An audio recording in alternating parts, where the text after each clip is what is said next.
Rich Jew meets a woman at the Wailing Wall, and his life changes forever. Eli Goldstein, CEO of a millionaire empire in New York, had it all: success, wealth, power. But something was missing: an unexpected trip to Jerusalem and a mystical encounter.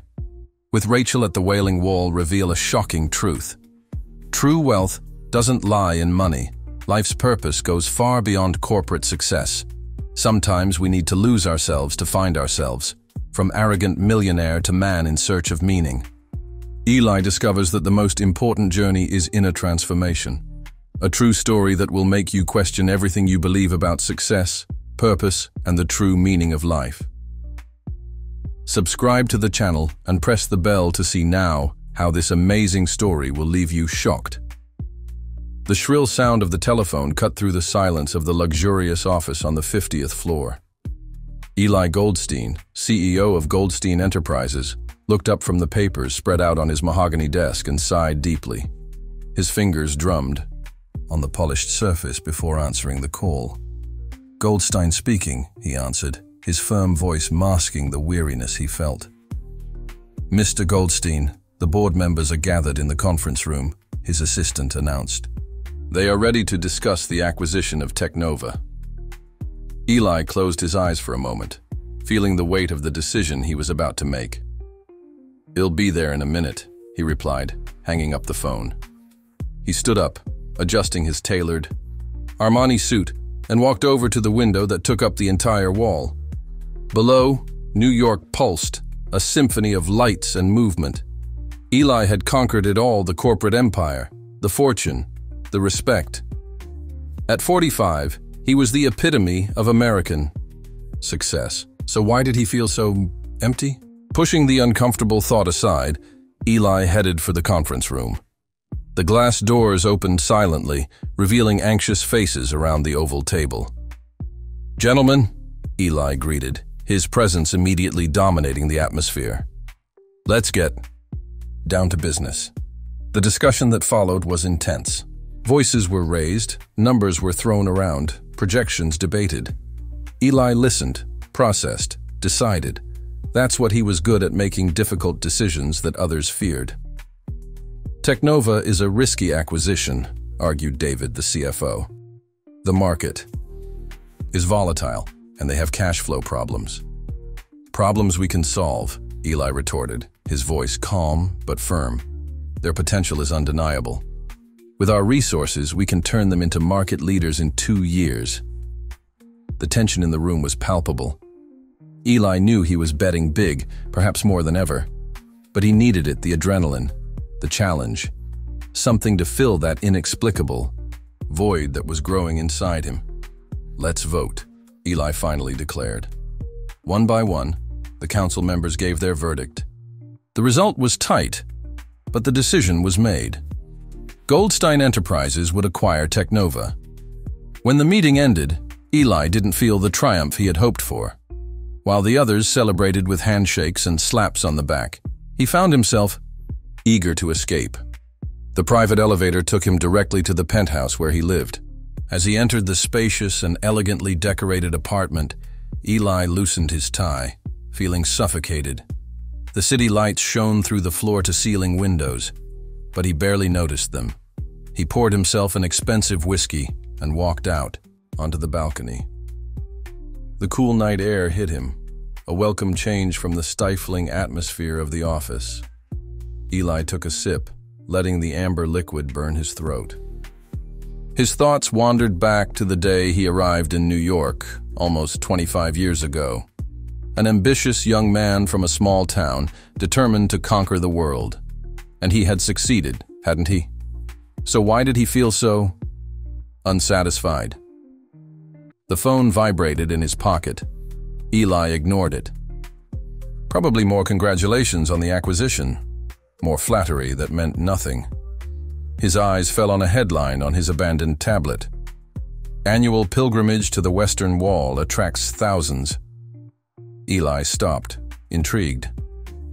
It had been years since he had thought about his Jewish roots, his spiritual heritage. A distant memory surfaced: his grandfather talking about the peace he found at the Wailing Wall. "There are answers there, Eli," he used to say. "To the questions you don't even know. You have." At that moment, a crazy idea formed in Ellis' mind. What if... No, it was absurd. He had responsibilities, commitments. He couldn't just drop everything and go to Jerusalem. But the idea persisted, growing by the moment. Eli found himself picking up the phone, his fingers moving almost of their own accord. "Sarah," he said when his assistant answered. "Cancel my appointments for next week. Something personal has come up." Ignoring the surprise in his voice, Eli continued, "And book a flight to Tel Aviv as soon as possible." Hanging up the phone, Eli looked once more at the city he had conquered. For the first time in years, he felt something different. It wasn't exactly hope, but possibility. Hours later, Eli found himself at the airport, a small suitcase by his side. As he boarded the plane, a strange feeling came over him. It was as if he was on the verge of something monumental, something that would change his life forever. The plane took off, carrying Eli towards the unknown. As New York disappeared beneath the clouds, he couldn't help feeling that something extraordinary was about to happen. Subscribe to the channel and press the bell for new stories. The cab snaked through the narrow streets of Jerusalem, and Eli Goldstein felt as if he had been transported to another world. The contrast with the imposing verticality of New York couldn't be starker. Here, limestone buildings huddled together on hillsides, their golden facades reflecting the afternoon sun. Eli lowered the window, letting the warm, dry air invade the vehicle. Aromas of spices and fresh bread mingled with the smell of car exhausts, creating a unique olfactory symphony. The streets pulsed with a different energy, not the frantic rush of Manhattan, but a constant flow of life, punctuated by voices in Hebrew, Arabic, and a mixture of other languages. "First time in Jerusalem?" asked the driver, his eyes meeting Ellis through the rearview mirror. "Yes," Eli replied, suddenly realizing how out of place he felt. His Italian suit and luxury watch seemed out of place in this ancient setting. "It's different from what I expected." The driver laughed. "Jerusalem always surprises. It has that effect on people." When the cab stopped in front of the hotel, Eli hesitated before getting out. For a moment, the magnitude of what he had done dropping. Everything and flying to the other side of the world on a spur of the moment hit him full force. What was he doing here? Shaking his head to dispel the doubt, Eli picked up his suitcase and entered the hotel. The lobby was a curious mix of antiquity and modernity, with stone arches contrasting with contemporary furniture. Eli checked in mechanically, his mind still processing the sudden change of environment. In his room, Eli opened the curtains and was greeted by a panoramic view of the old town. The golden domes and minarets stood out against the clear blue sky. It was breathtaking, but also intensely alien to someone used to skyscrapers and concrete. Deciding he needed to familiarize himself with the city, Eli changed out of his suit and into more casual clothes and went for a walk. The streets were filled with a fascinating mix of locals and tourists. Monks in dark robes walked alongside soldiers in uniform, while families with children ran between colorful market stalls. Turning a corner, Eli found himself on a particularly busy street. The flow of people jostled him, and he felt momentarily disoriented. That's when it happened. In the midst of the confusion, he collided with someone. "Sorry," Eli muttered automatically, steadying himself. His eyes met those of a middle-aged woman, her face framed by a modest scarf. "No problem," she replied in English, with a slight accent. Her deep brown eyes seemed to study him with disconcerting intensity. "You look lost." Eli was surprised by the insightful observation. "Is it that obvious?"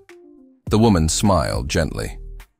"Jerusalem has a way of making us all feel a little lost sometimes. Maybe that's why people come here to find themselves." There was something in the way she spoke, a quiet wisdom that intrigued Eli. "I'm Eli," he introduced himself, holding out his hand. "Rachel," she replied, shaking his hand briefly. Welcome to Jerusalem, Eli. I hope you find what you're looking for. Before Eli could reply, Rachel disappeared into the crowd, leaving him with a strange feeling that this brief encounter meant more than it seemed. The rest of the day passed in a blur of new sensory experiences. Eli wandered through the Mahane Yehuda market, tasting olives, dates, and freshly baked bread. He watched the sunset paint the city gold and pink, marveling at the raw beauty of the place. But when night fell and Eli returned to his hotel room, the restlessness returned. Lying in bed, he found himself unable to sleep, his mind a turmoil of thoughts. What did he really expect to find here? How could a city fill the emptiness he had felt for so long? Frustrated by his insomnia, Eli got up and walked over to the window. The old city glowed softly in the moonlight, the dome of the rock, a golden silhouette against the night sky. His eyes were drawn to a particular area, where he knew the Wailing Wall was located. His grandfather's voice echoed in his memory. There are answers there, Eli, to questions you don't even know you have. Without a second thought, Eli got dressed and left the hotel. The streets were quieter now, with only the occasional passerby. He walked with purpose, letting his feet guide him towards the wall. As he approached the old city, Eli felt a change in the air. It was as if the city itself was breathing, charged with history and meaning. Passing through the ancient gates, he found himself in a completely different world. Narrow stone streets, centuries-old arches, the whisper of night prayers. And then, turning a corner, he saw it, the Wailing Wall. Even at that late hour, there were people there, solitary figures pressed against the ancient stones. Eli approached slowly, feeling the weight of generations on his shoulders. As he got closer, his eyes caught a familiar movement. There, leaning against the wall, was a figure he recognized, Rachel, the woman he had met earlier. She was deep in prayer, her lips moving silently. Eli stopped, surprised by the coincidence. Or was it more than that? At that moment, as if sensing his presence, Rachel opened her eyes and turned around. Their gazes met, and Eli felt a wave of something. Recognition? Destiny? Rachel smiled softly, a gesture that seemed to say, "I knew you'd come." And at that moment, under the starry Jerusalem sky, Eli had the overwhelming feeling that his life was about to change forever. Subscribe to the channel and press the bell for new stories. The sky was beginning to lighten, soft shades of pink and orange painting the Jerusalem skyline. The Wailing Wall, bathed in the soft light of dawn, seemed to pulsate with an ancient and mysterious energy. Eli Goldstein stood still, absorbing the almost surreal atmosphere of the place. He had spent the night there, unable to leave the place after his unexpected encounter with Rachel.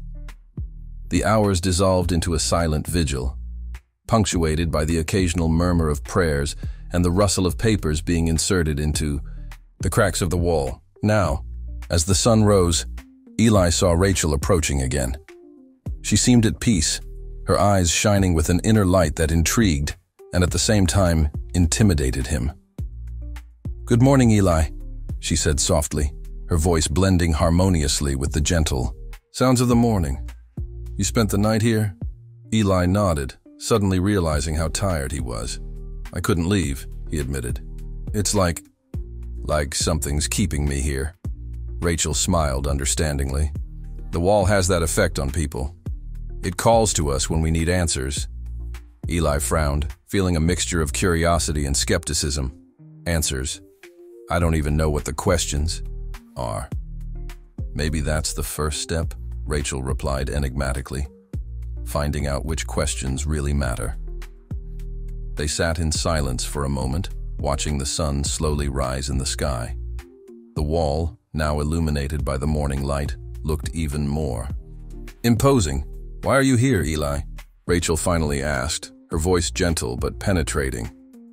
Eli hesitated, the words stuck in his throat. It was a simple question, but he realized he didn't have an easy answer. I'm not sure, he finally admitted. I have everything I've ever wanted. Success, money, power. But there's an emptiness that nothing seems to fill.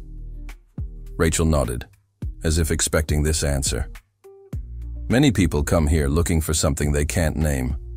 They arrive full of their worldly achievements, only to realize how empty they can be. Her words hit Eli like a punch in the gut. It was exactly how he felt, but hearing her say it out loud was disconcerting. "How do you know that?" he asked, his voice barely disguising his vulnerability. Rachel smiled sadly. "Because I've been in your shoes, Eli. I was a high-ranking executive in Tel Aviv. I had everything money could buy, but I felt I had nothing that really mattered." Eli stared at her, surprised. "What happened?" "I came here, to the wall," she answered simply, "and I received a message that changed my life." "What message?" Eli asked, unable to hide his curiosity. Rachel looked him in the eye, her expression serious. "That true wealth is not in what we possess, but in what we give. That the purpose of life is not to accumulate, but to contribute." Eli felt a shiver run down his spine. Her words echoed something deep inside him, a truth he had always known, but had tried to ignore. "And what did you do?" he asked, his voice almost a whisper. "I dropped everything," Rachel replied, a glint of determination in her eyes. "I gave away most of my money and started working with charitable organizations. Now I help others find their way, just as I was helped." Eli remained silent, absorbing her words. Part of him wanted to dismiss it all as naive idealism, but another, a part that was growing by the moment, resonated deeply with what Rachel was saying. "It's not easy, Eli," Rachel continued, her voice soft but firm, "leaving behind everything you know, everything you've built. But I can tell you that I've never felt so fulfilled, so at peace with myself." Eli closed his eyes, feeling the weight of his own choices, his own life. When he opened them again, he saw Rachel looking at him with compassion. "You don't have to decide anything now," she said gently. "Just be open to the possibilities. Sometimes the answers come when you least expect them." At that moment, Ellis' phone vibrated in his pocket, bringing him abruptly back to reality. He picked it up automatically, seeing several messages and missed calls from his partners in New York. Rachel noted the change in his expression. "Is the outside world calling?" Eli nodded, feeling torn between two worlds. I need to take this." "Of course," Rachel said sympathetically. "But remember, Eli, sometimes we need to get away from the noise to hear what really matters." As Eli walked away to make the call, he found himself looking back at Rachel and the wall. The scene, the ancient place of prayer, the woman who seemed to carry so much wisdom, the city that breathed history was etched in his mind. His partner's anxious voice brought him back to reality. "Eli, where are you? We have a situation here. The takeover of Technova is causing more problems than we expected. We need you back immediately." Eli hesitated, his gaze returning to Rachel. She was facing the wall again, in silent prayer. "He'll catch the next flight," he heard himself say, the words coming out almost automatically. Hanging up the phone, Eli felt a wave of conflicting emotions. He knew he had to get back, that he had responsibilities, a company to run. But for the first time in his life, he wasn't sure if this was what he really wanted. Approaching Rachel again, Eli found himself at a loss for words. How could he explain the whirlwind of emotions and thoughts she had unleashed? Rachel turned to him, seeming to understand without him saying a word. "You're leaving," she said. It wasn't a question. Eli nodded. "I have to get back. There are problems I need to sort out." Rachel smiled softly. "Remember, Eli, sometimes the real problems we need to solve are within ourselves." She took out a small piece of paper and wrote something on it. "If you need to talk, or if you want to know more about the work I do here, give me a call," she said, handing him the piece of paper with her number on it. Eli took the paper, feeling like he was holding much more than just a phone number. "Thank you, Rachel, for everything." As he walked away, heading back to his hotel to pack, Eli couldn't help but look back. Rachel was still there, a lone figure against the ancient wall. And at that moment, Eli had the distinct feeling that, although he was heading back to New York, his journey was far from over. In fact, he suspected it was just beginning. The roar of the plane's engines filled Ellis' ears, but couldn't drown out the tumult of his thoughts. As the private jet sliced through the sky towards New York, he found himself reliving every moment of his brief but profound stay in Jerusalem, the Golden City, the Wailing Wall, and above all, Rachel. It all seemed like a distant dream now, blurred by the clouds passing by the plane's window. Eli closed his eyes, letting the memories flow. He found himself in front of the wall again, feeling the weight of thousands of years of history. He heard Rachel's soft voice. "True wealth is not in what we possess, but in what we give." The words echoed in his mind, challenging everything he had ever believed. A sudden jolt from the plane brought him back to the present. Eli opened his eyes, staring at the laptop screen in front of him. Graphs and reports about the acquisition of Teknova flashed, demanding his attention. He tried to concentrate, but the words and numbers seemed empty, devoid of meaning. His phone vibrated. Another urgent message from David, his CFO. Eli sighed, feeling the weight of his responsibilities piling up. Part of him longed for the simplicity he had experienced in Jerusalem, away from the constant pressures of his corporate empire. As the plane began its descent into New York, Eli felt a twinge of apprehension. The city he had always considered home now seemed strangely alien. The skyscrapers that once filled him with pride now seemed cold and impersonal compared to the warm antiquity of Jerusalem. As soon as the plane landed, Eli was engulfed by the familiar frenzy of New York. His driver was waiting for him, already talking rapidly about the latest company updates. Eli listened distractedly, his mind still wandering through the cobblestone streets of Jerusalem. "Mr. Goldstein," the driver's voice brought him back to reality. "We've reached the office." Eli looked up at the imposing Goldstein Enterprises building. For a moment, he hesitated. Then, adjusting his tie, he got out of the car and entered the building. The elevator took him directly to the conference room, where his partners were waiting anxiously. As soon as Eli entered, the room exploded into a whirlwind of voices. "Eli, finally!" David approached, his expression a mixture of relief and concern. "The situation with Teknova is deteriorating rapidly. Their assets are overvalued," another partner intervened. "We're facing a possible investigation for fraud." Eli raised his hand, silencing the room. For a moment, he found himself observing the scene as if he were an outsider. These men in expensive suits, discussing millions of dollars as if they were poker chips. Did it really matter in the grand scheme of things? "Gentlemen," Eli finally spoke, his voice calm but firm. "Let's approach this methodically. First, I want a complete and transparent audit of all Teknova's assets." The room fell silent. Surprised looks exchanged between the executives.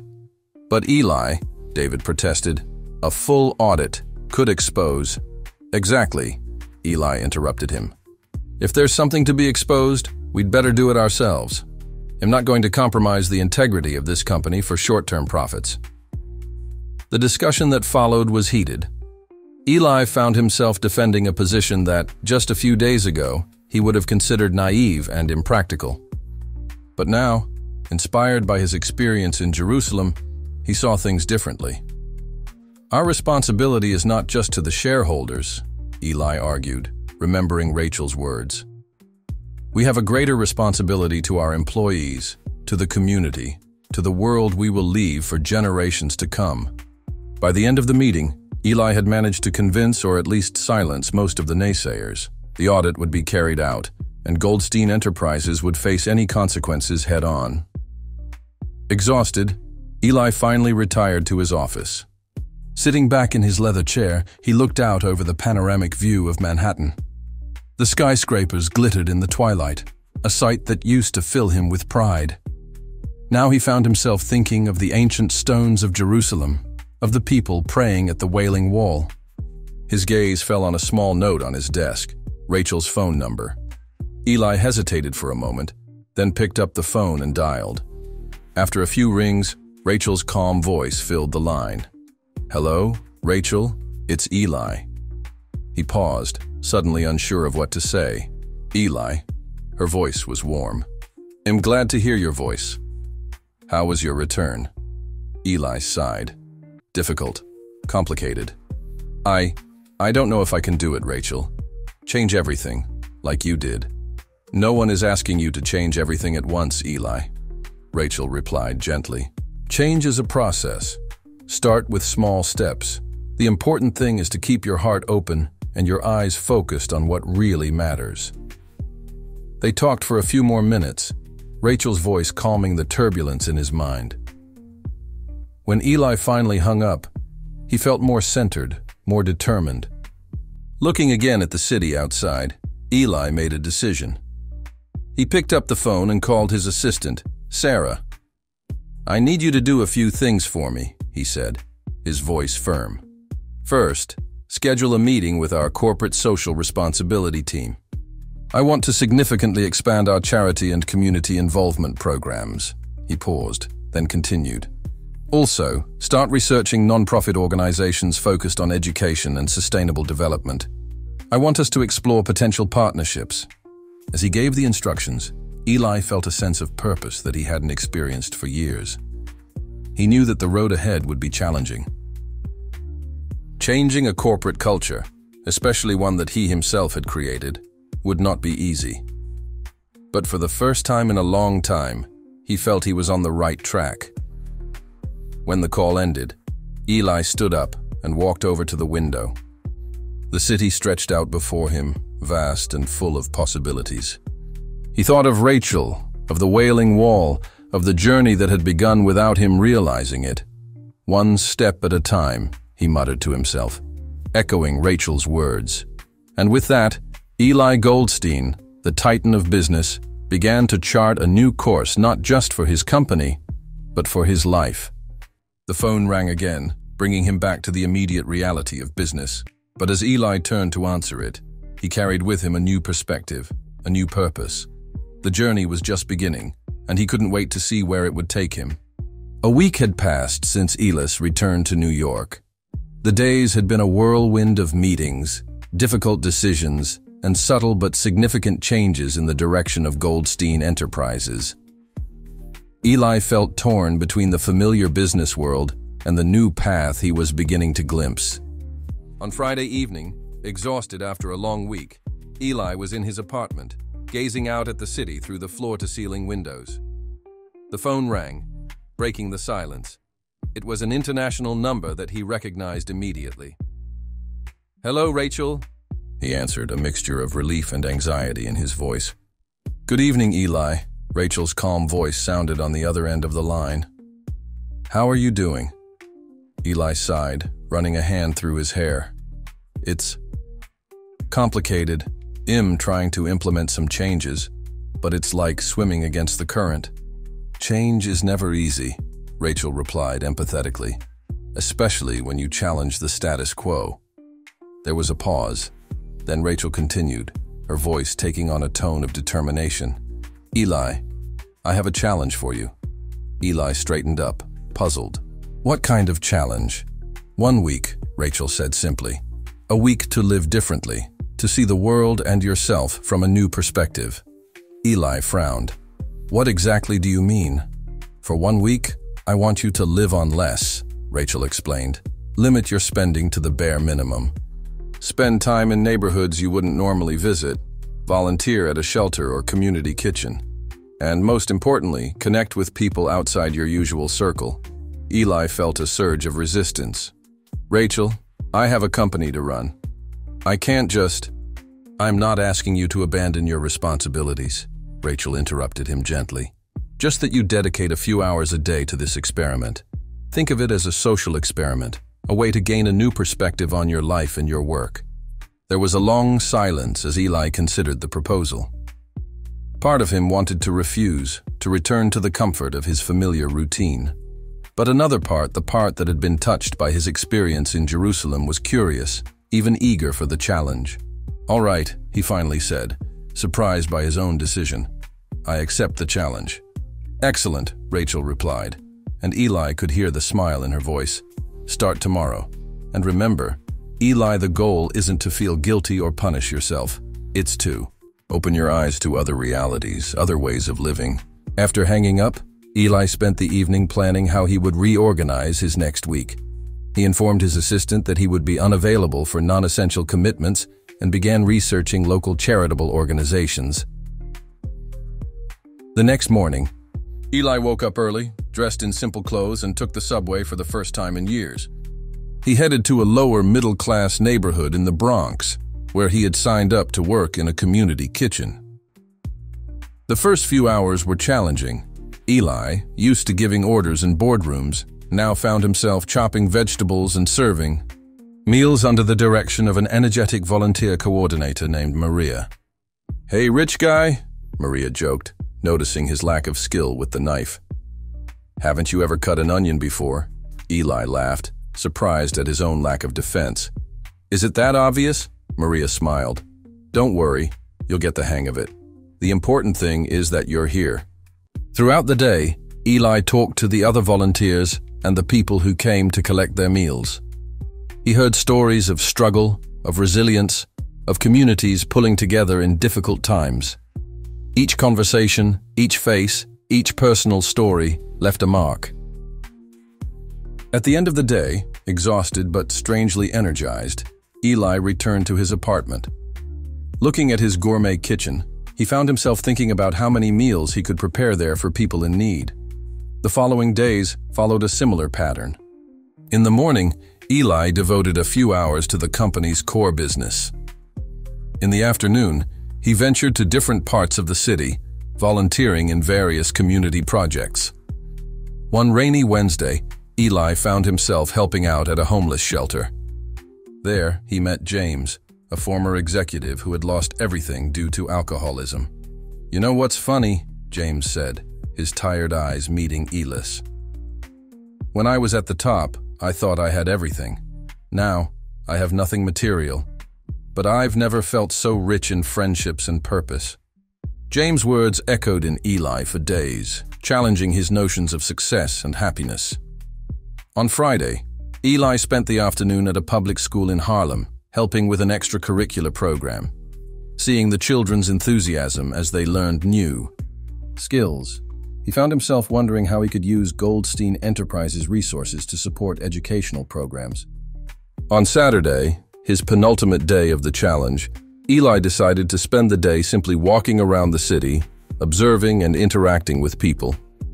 He bought a coffee from a street vendor, chatted with a street artist in Central Park, helped an elderly man carry his groceries. Every little interaction, every smile exchanged, every mumbled thank you seemed to fill something inside him that he didn't even know was empty. On Sunday evening, the last day of the challenge, Eli sat in his apartment, reflecting on the week that had passed. He felt different, more connected, more aware, more alive. His phone rang. It was Rachel. "So," she said without preamble, "how was the experience?" Eli took a deep breath. "It was transformative," he admitted. "I saw and experienced things that, well, that I'd never really noticed before. It's like I've been living in a bubble all these years." "And how do you feel now?" Rachel asked softly. "Honestly, a bit lost," Eli confessed. "I know I can't go back to who I was before, but I also don't know exactly how to move on." "That's a good place to be, Eli," Rachel replied. It's in the discomfort, the uncertainty, that real growth happens. They talked for a while longer, Eli sharing his experiences and insights from the week. When the call ended, he felt simultaneously exhausted and energized. Walking over to the window, Eli looked out at the city below. The view was the same as always, but his eyes now saw something different. Where before he saw only buildings and lights, now he saw people, stories, possibilities. At that moment, Eli made a decision.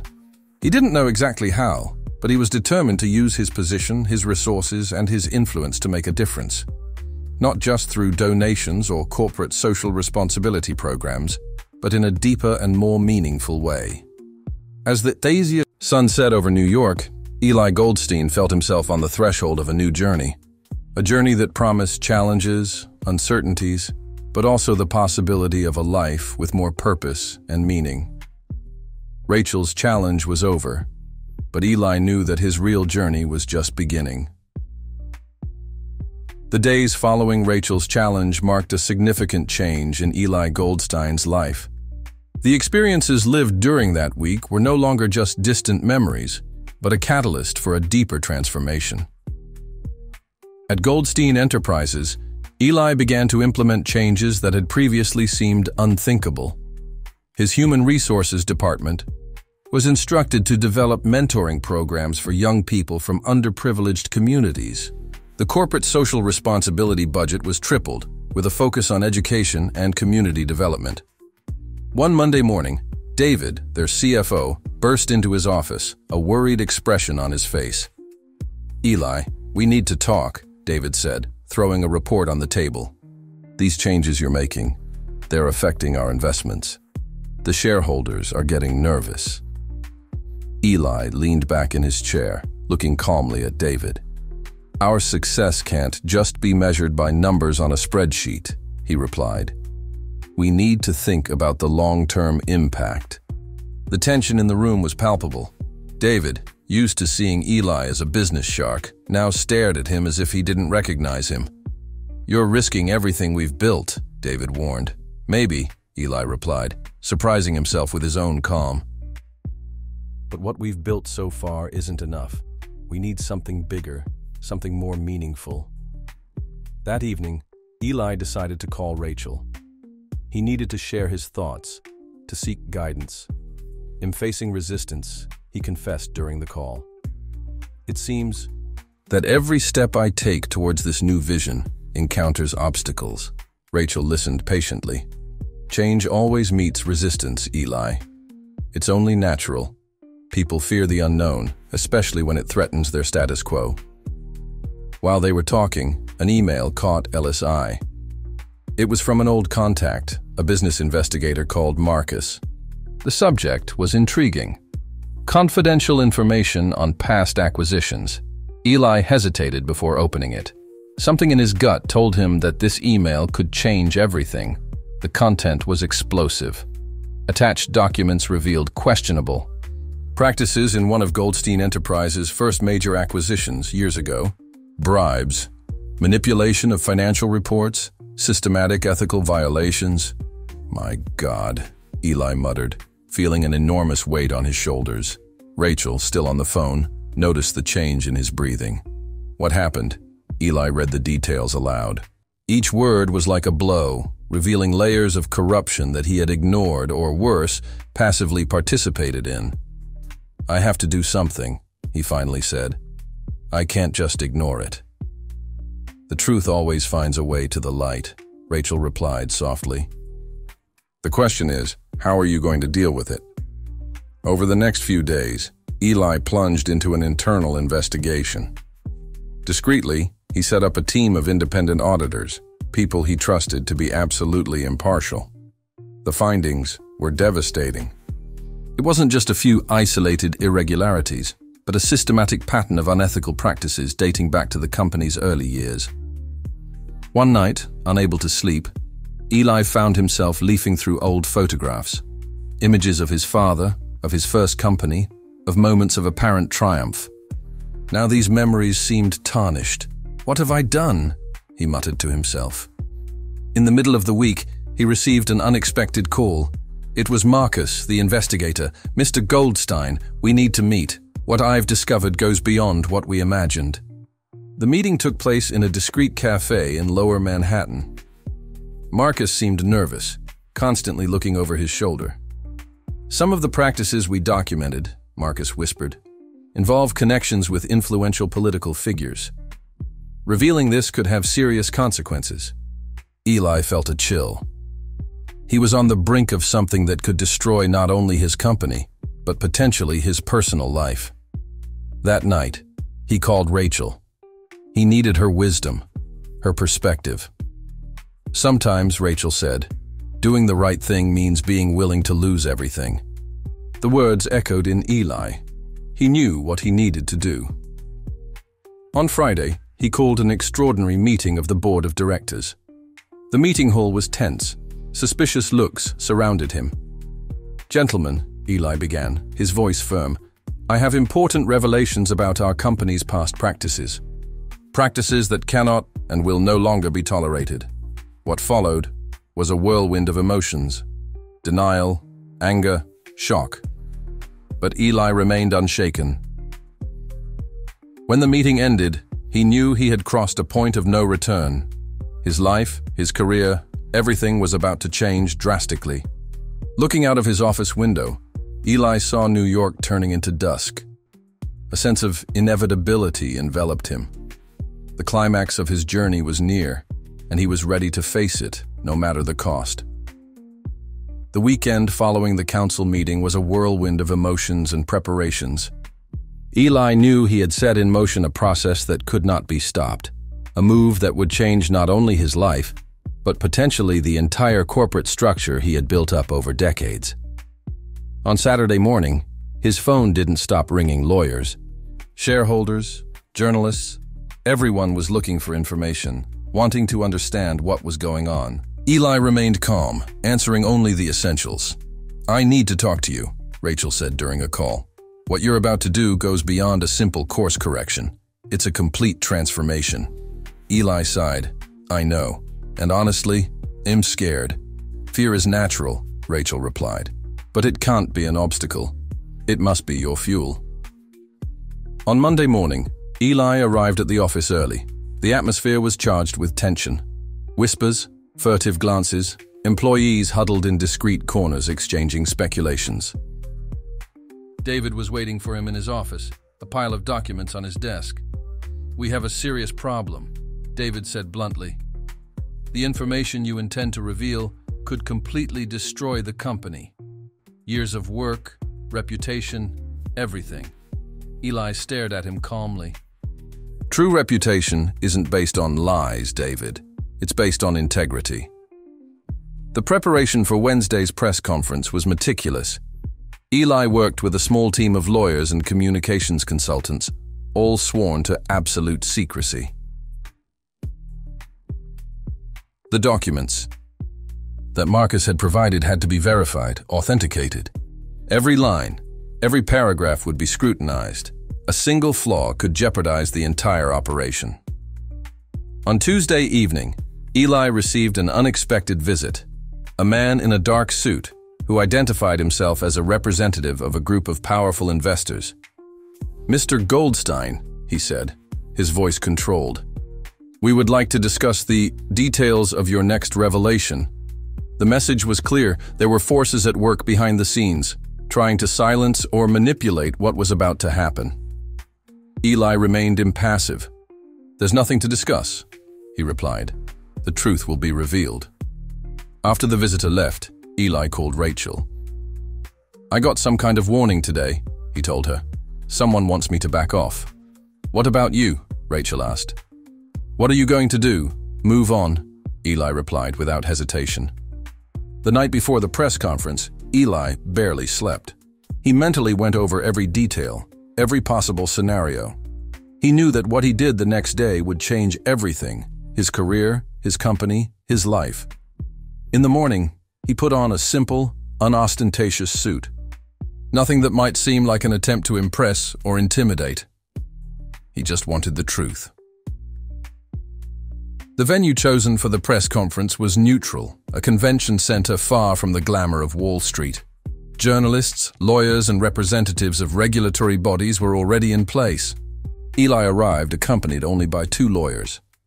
His gaze swept the room, calm but determined. When he sat down in front of the microphones, absolute silence filled the room. "Good morning," he began. "I've come here today to reveal unethical practices that have taken place at Goldstein Enterprises over the years. Practices for which I was, in part, responsible." The room erupted in questions, camera flashes, buzz. But Eli continued, systematically detailing every irregularity, every bribe, every manipulation. He knew he was destroying his own reputation, but he also knew he was building something new, something real. When he finished his testimony, a sepulchral silence filled the room. Eli looked at the audience, feeling the weight of his words. The revolution had begun, and there was no turning back. The hours following the press conference were a whirlwind of chaos and consequences. Ellis' revelation had spread like wildfire across a dry field, consuming everything in its path. The news networks broadcast his story non-stop. Business experts, political commentators, lawyers, everyone was analyzing every word of his testimony.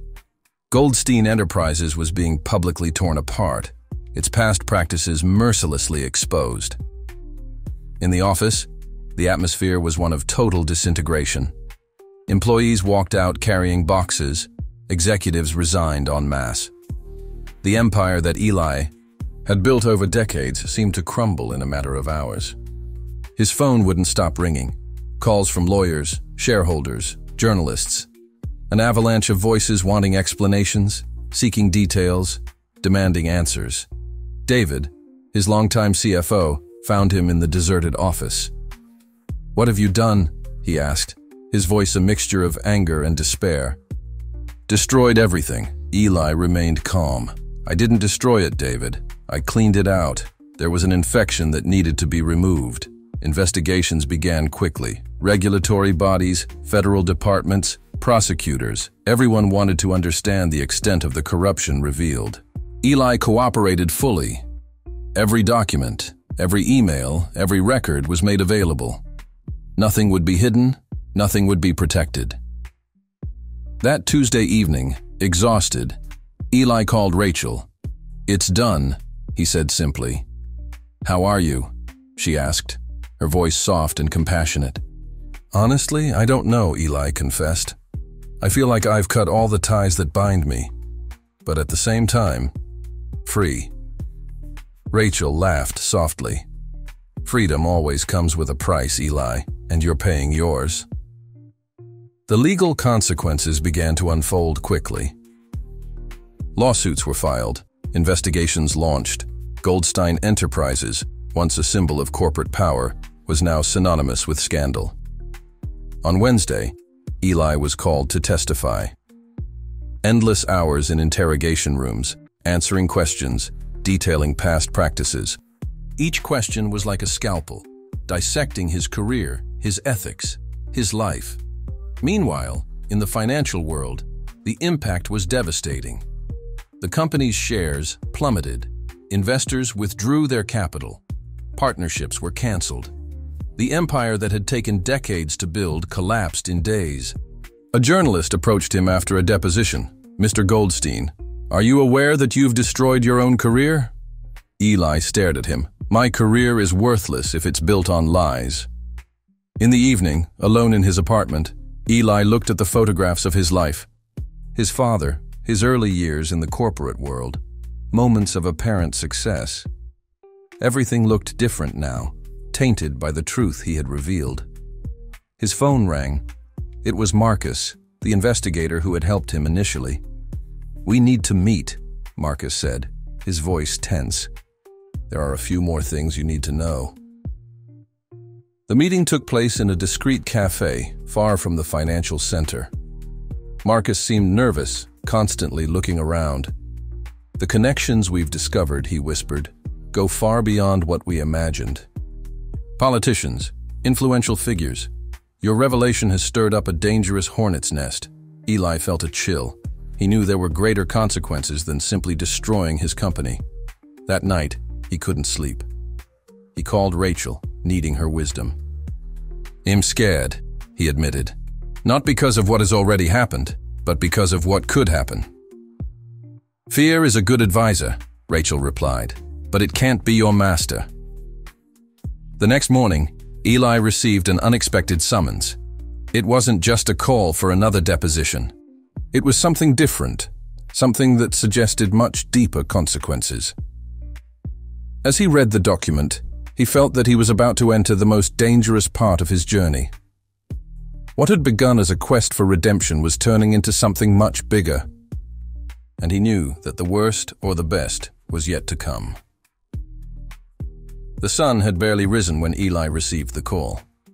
It was Marcus, the investigator, his voice quivering with urgency. "We need to meet immediately," he said. "What I've discovered will change everything." The chosen location was a small cafe on the outskirts of Manhattan, away from prying eyes. Marcus looked different, thinner, more tense. His eyes were constantly moving, checking every entrance and exit. "They know you're about to reveal something," Marcus whispered, sliding a discreet envelope across the table. "And they'll do anything to stop it." Inside the envelope were documents that seemed to explode with meaning. Connections between top executives, influential politicians, corruption schemes that extended far beyond Goldstein Enterprises. "This goes beyond you, beyond your company," Marcus warned. "We're talking about a network of corruption that permeates the corporate and political system." Eli flipped through the documents, feeling a chill run down his spine. Each page revealed layers of manipulation, bribes, secret deals that compromised not just companies, but entire institutions. His phone vibrated. It was Rachel. "Something's happening," she said, her voice charged with an unusual urgency. "I feel you're about to face something much bigger than you imagined." At that moment, Eli realized that his journey of redemption had turned into something much more significant. It was no longer just about righting the wrongs of his own company, but exposing an entire system of corruption. The next few hours were a whirlwind of action. Eli contacted investigative journalists, lawyers of proven integrity, preparing to reveal the explosive information Marcus had provided. But the power machine reacted quickly. Mysterious phone calls, subtle threats, and attempts at intimidation began to emerge. Eli knew he was being watched, monitored. The night before the big reveal, Eli received an unexpected visit from Rachel. She appeared in his apartment, her presence radiating a calm that contrasted with the tension of the moment. "Do you understand what you're about to do?" she asked, her eyes piercing his. "Expose the truth," Eli replied. "No matter the cost." Rachel smiled, a smile that carried a depth Eli had never noticed before. "There's more to this story than you realize, Eli, much more." The next morning, Eli called a press conference. The venue was neutral, carefully chosen. Journalists, lawyers, and representatives of regulatory bodies filled the auditorium. When Eli began to speak, the silence was absolute. Document by document, he revealed the complex web of corruption. Names of influential politicians, executives of large corporations, figures who seemed untouchable, were exposed. The reaction was immediate and violent. Threatening phone calls began. Attempts to discredit him appeared instantly. But Eli remained unshaken. Then something unexpected happened. Rachel, sitting discreetly at the back of the auditorium, stood up. Her presence, until then almost invisible, suddenly became central. "There's something Eli doesn't know," she said, her voice echoing through the auditorium in silence. All eyes turned to her. Eli felt his heart racing. Rachel walked towards the stage, each step laden with meaning. When she got close to Eli, she stared at him. "My real name isn't Rachel," she said. "I'm Sarah Goldstein, your sister who was separated from you as children." The auditorium erupted in a deafening roar. Eli felt the ground slip away from under his feet. "What are you saying?" he muttered. "Our parents separated us when we were young. Sarah. Rachel continued, I always knew who you were. My mission was to guide you to this moment, to expose the truth, to clear our family name. The revelations followed quickly, a family history of betrayal, buried secrets, a conspiracy that spanned decades. Eli felt as if his whole world was falling apart and, at the same time, rebuilding itself. The woman who had guided him on his journey of redemption was his own lost sister, 6 months later. The morning sun bathed the Wailing Wall, painting the ancient stones gold. Eli Goldstein stood there, next to Sarah, his newly found sister, watching the pilgrims and tourists come and go. Much had changed since that explosive press conference. The revelations about the corruption network had triggered a series of investigations that shook the corporate and political world. Dozens of executives and politicians were prosecuted. Companies were dismantled. An entire system of manipulation was exposed. Goldstein Enterprises had been completely dismantled. But from its ashes, something new was born, a foundation dedicated to promoting corporate transparency and social development. I never imagined our story would be like this, Eli said, breaking the silence. Sarah smiled. Life rarely follows the script we imagine. After his true identity was revealed, Eli and Sarah spent months reconstructing their family history, filling in gaps from decades of separation. They discovered that they had been separated as children, as part of a plan devised by their parents to protect them from a complex family dispute. Remember when you told me that true wealth isn't in what we own? Eli asked. Now I understand completely. His new foundation had already implemented educational programs in underprivileged communities, created scholarships for young talent, and developed ethical auditing systems for companies. Ella's phone vibrated. It was a message from David, his former CFO, who now worked at the foundation. The results of the mentoring program in the Bronx are in, the message said. 3 young people have already won full scholarships at universities. Eli smiled. That was true success. Not numbers on spreadsheets, but lives transformed. What about the future? Sarah asked, as if reading his thoughts. We keep going, Eli replied. Every day is an opportunity to do things differently, to do things better. The investigation they had started had exposed a network of corruption that went far beyond what they had initially imagined. Politicians, executives, entire systems had been dismantled. But Eli knew that real change happened person by person, community by community. His phone rang again. It was a video call from one of the mentoring programs. A young man from the Bronx, a scholarship recipient, wanted to share his story of transformation. Mr. Goldstein, the young man said, thanks to the program, I'll be the first in my family to go to college. Eli felt a lump in his throat. That was worth more than all the millions he had already accumulated.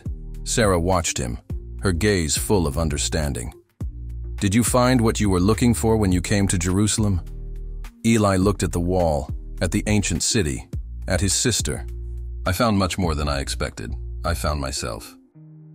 The day progressed, and they continued talking.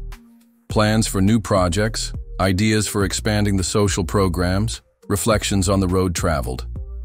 In the afternoon, they visited a community center they had helped found. Children were playing, young people were studying, and adults were taking part in training programs. Look what we can do when we really care, Sarah commented. Eli thought about his journey, from a success-obsessed executive to someone committed to making a difference. From a lost man to someone who finally found his purpose.